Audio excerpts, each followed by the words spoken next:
When I seen this come across my Facebook feed, I knew that I was going to be making it immediately. Today we're going to be making the garlic toast, garlic bread, French dips. They look amazing. You're going to need some garlic toast, some ultra thin roast beef. You can get it out of the deli if you prefer to use the roast beef from the deli, you know, just like really thin sliced. And we're using provolone, and then my husband wants some Swiss on a few of them. So that's basically it. Oh, and you need Au Jus. That's it. I'm doubling the recipe today because all my kids are going to be here and we're all going to enjoy it. I also made a nice side salad to go with it. Let's just go ahead and bake your garlic toast like you normally do. This is a Texas toast.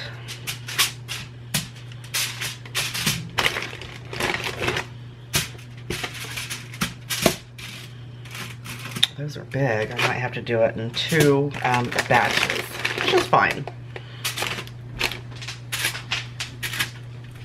Now you just put these in the oven and bake them for about 10 to 12 minutes. For each pack you need 3 cups of water, so we're going to use 6 cups of water. 2, 4, and 6.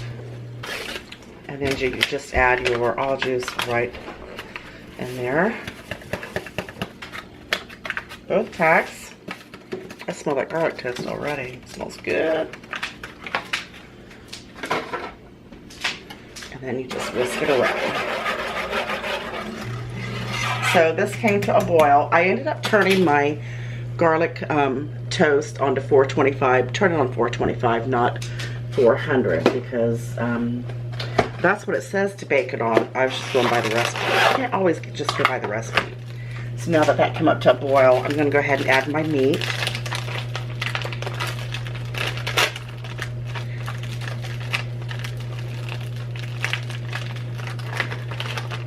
The dogs are going to smell that. Here comes Roscoe. And you just kind of lay it in there. Make sure you separate it because they're kind of together, so.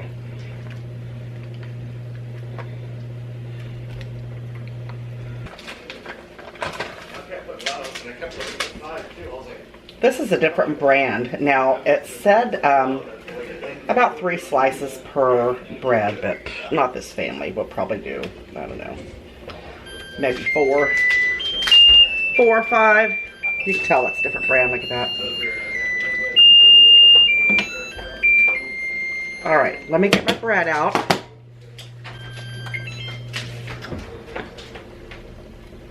Then we're going to do... I've seen a bunch of them though. Where did you see that on? Instagram. We're going to do half of them Swiss, and then we're going to do half of them provolone. You like both Swiss and provolone? Yeah. So you put a piece of your cheese, whatever cheese you want to use. You can use American. You could use any type of cheese you want to use, but this is what we're using today. If you want to put the whole piece on there, you can, but I'm just going to do half, and then we're going to do half on top. Groceries are too expensive. You better use half that cheese. Alright, now you just add your meat.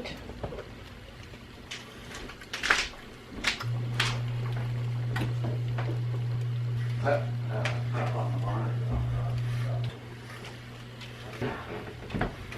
know my culinary expertise? Call it the expertise.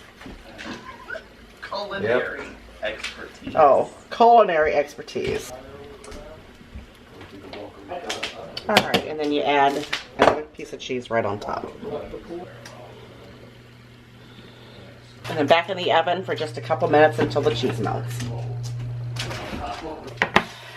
Look at that.